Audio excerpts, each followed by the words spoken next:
For this type of film, I mean, it's obviously a bit different than a film that has more obvious effects, like a live action film with explosions and stuff. The one thing that the directors really wanted to make sure of was that everything kind of took a backseat to the characters. That there was nothing too kind of in your face. So all the effects, they wanted them to be really subtle. One of the more obvious visual effects is the cigarette smoke. And that was kind of a process of kind of dialing it in to just the right level where it didn't distract from the motions of the characters and the dialogue. So things like that.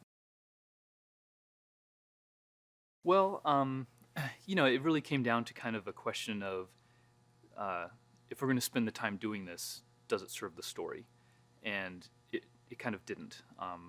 There was something important about keeping that kind of tactile feel to remind you that these are puppets. The sets, like everything is beautiful. The sets and the lighting, everything is kind of designed to mimic real life, like full-size sets and lighting, but they still wanted that reminder that these were miniatures, that that these were being manipulated by outside forces. I mean, I think that's a pretty big theme of the film. So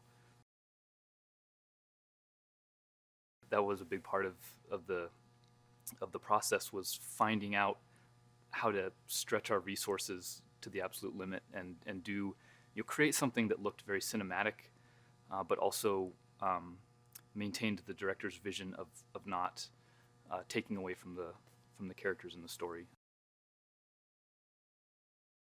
There's multiple passes that they're able to do. Stop motion has its own idiosyncrasies that are tough to work around, but on the flip side, there's a lot of you have a lot of control, and so they were able to they're able to take the puppets out after they're done and shoot like a perfectly clean plate. We actually started implementing like electroluminescent panels for small green screens that we could just drop behind a character and give them a self-illuminated kind of green screen background.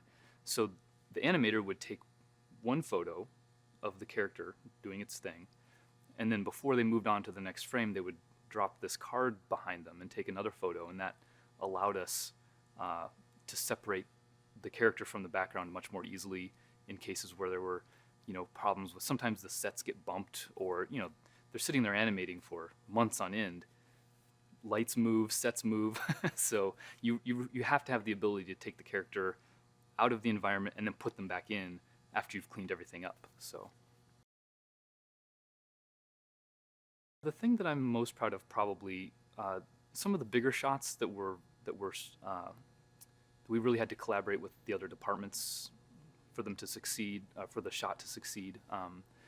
Shots like the opening scene with the clouds.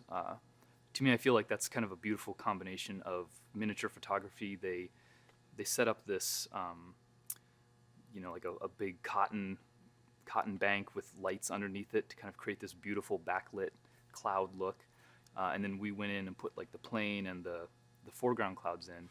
And the director actually, when he saw the CG clouds, he said they looked too much like practical real-life clouds. So we actually had to go back and start introducing some of that cotton texture into the CG so that it kind of kept that handmade look. And I love things like that, because it's all the departments working together, lighting, art, post, to kind of figure out what the best solution is. I feel like that one turned out really beautiful. So.